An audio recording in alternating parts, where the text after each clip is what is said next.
It's time to celebrate. Find out why in this episode of 5 Minutes Closer. I'm Vaughn Weatherford, and this is 5 Minutes Closer. For the next 5 minutes, let's explore some biblical truths and apply them to your life. No podcast, including this one, can transform your life or give you what you really need. Only Jesus can do that. You can find out why in what I've called the first five episodes of 5 Minutes Closer.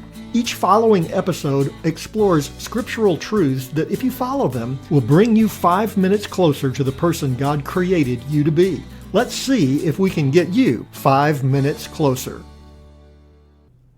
We have celebrations for all kinds of events in life. We have anniversary parties, wedding receptions, baby showers, and more.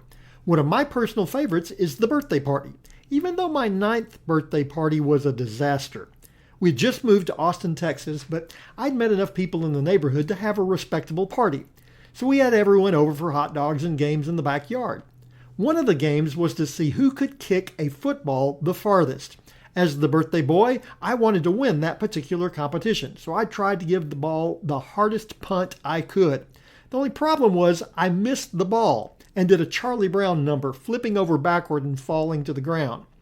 When I got up, one of the other kids yelled, "He cut off his arm!"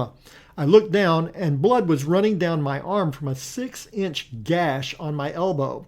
I calmly went to my mother and informed her that I had cut off my arm. When she ascertained that my arm was still attached, she also realized I was going to need some stitches. The only problem was, since we were new in town, we didn't have a family doctor. Fortunately, one of the kids volunteered that his dad was a doctor, so my mom drove me to his office, and in fact he was a doctor, a proctologist. He was really nice about the whole thing and fixed me right up. All I remember is he had some strange equipment in his examining room. It definitely was a birthday celebration I will never forget. For very different reasons, Exodus 15 records a celebration that the nation of Israel would never forget, as they celebrated God's deliverance of them through the Red Sea. God had delivered them from Egypt, and now from the Egyptian army. Moses gathered the people and led them to celebrate what God had done. It's recorded in Exodus chapter 15, verses 1 and 2. Then Moses and the people of Israel sang this song to the Lord, saying, "I will sing to the Lord, for he has triumphed gloriously. The horse and his rider he has thrown into the sea. The Lord is my strength and my song, and he has become my salvation. This is my God, and I will praise him, my father's God, and I will exalt him." God's strength is a common theme in the Old Testament. In a world filled with all kinds of false worship and idols, it's not hard to understand why this would be a resonant theme for the nation of Israel.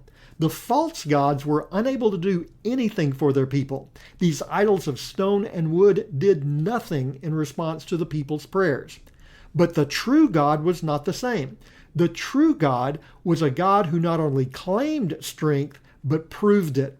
No other god could part the waters of the sea and bring his people through on dry ground. Even the Egyptian soldiers, the strongest battle force of the day, were no match for the power of God. Moses recognized the significance of the event. The Egyptians, especially the Pharaoh, saw their power as a fighting force linked with their religion. The Pharaoh viewed himself as a child of the gods. If the true God defeated Pharaoh, not only would the army be defeated, but God would show himself to be the one true God. As believers, we have reason to celebrate. We have reason to sing. Our God is a God of strength. He's more powerful than any other power. All kingdoms and authorities pale in comparison to our God. He has proven his power in every way possible. He's proven his power over nations and armies, over sickness and disease, and even over death itself. Nothing stands outside his authority and power. We have reason to celebrate. Nothing is greater than our God. Take time to celebrate him today, because now you're 5 minutes closer. My prayer is that these 5 minutes have challenged you, inspired you, and caused you to consider applying God's message for your life from His Word. To find out more, visit our website at 5minutescloser.com. Join me next time to see if we can get you 5 minutes closer.